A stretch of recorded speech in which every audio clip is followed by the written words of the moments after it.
All right, welcome. So in this explainer, we're gonna track down the single most important number you need to take control of your finances.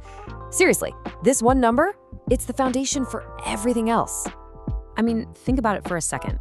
Before you can even think about planning or saving or spending, you gotta know exactly what you're working with, right? It's the only way to get a clear picture. And that's the real goal, isn't it? To be in the driver's seat. This number is what takes your budget from, a hopeful guess, maybe even something that stresses you out, and turns it into a real, powerful plan for your future. Okay, let's get into it. This powerful number has a name. It's your net spendable income, or NSI for short. Think of it as your actual financial starting line. So, what is it? Put simply, NSI is the money you have left over after a few really important things come out of your paycheck. It's not your big salary number. It's the actual, real-life cash you can use for, well, everything. And the best part about this? It's actually super simple to figure out. You don't have to be some kind of financial genius. It really just comes down to some basic math. It's literally just a 3-step process to get your annual NSI. First, we add up everything coming in. Then, we take out a couple of things that are already spoken for. And boom, that's your number. So let's break it down.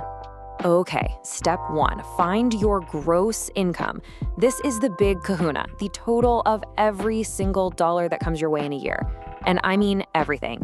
Don't just think about your main paycheck. We're talking side hustles, rent you collect, whatever. Add it all up.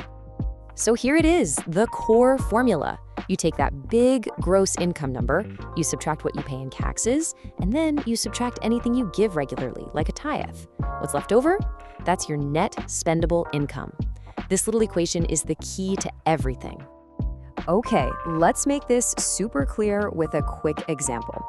Let's just say your annual gross income from all your jobs and everything is a nice round $60,000. All right, so from that 60 grand, the first thing we do is pull out our estimated yearly taxes. You can usually find a good estimate for this on last year's tax return or even on your current pay stub. Then we subtract any money you give regularly. For our example, we're gonna use 10%, which is a pretty common starting point for tithing. Okay, so sticking with our example, let's pretend those two things, your taxes and your giving, add up to about $18,000 for the whole year. So you do the math, and what you're left with is an annual net spendable income of $42,000. Now this is your real starting line for the year. This is the money you actually control. Okay, that's all well and good for someone with a steady, predictable salary.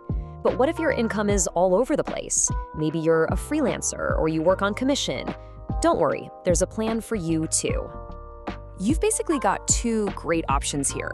First, you can look back at the last 6 or even 12 months and just figure out your average monthly income. That gives you a nice, stable number to work with. Or, and this is the safer, more conservative route, you can find your lowest earning month from the past year and use that as your baseline for your budget. That way, any extra money you make is just a bonus. All right, let's get to the final step. This is where we take that big annual number and bring it down to something you can actually use day to day. This is where it gets really practical. So to get your monthly budget number, the number you're actually going to use to plan your spending, all you do is take your annual NSI and divide it by 12. Simple as that. So for our example, we take that $42,000 annual NSI and divide it by 12. And there you have it, $3,500. That is the exact amount of money you have to work with every single month. It's not a guess anymore, it's a real solid number. As Crown Financial Ministries says, and they say it perfectly, this is the amount you have to spend. It's the foundation for a budget that you can actually stick with. This is the number that gives you the power to make a real plan. Okay, so you have this number. Now what? Well, a really popular next step is to use a simple framework like the 50-30-20 rule. It's a great way to split up your income into 3 clear buckets, so every single dollar has a job to do. Here's the breakdown. About 50% goes toward your needs, the absolute essentials. Then 30% is for your wants, the fun stuff. And a really crucial 20% goes towards savings and hitting your future goals. It's just a simple way to make sure your money is going where you want it to go on purpose. So there you go. You now have the key. You know exactly how to find your net spendable income. The only question left is, What are you going to tell your money to do now?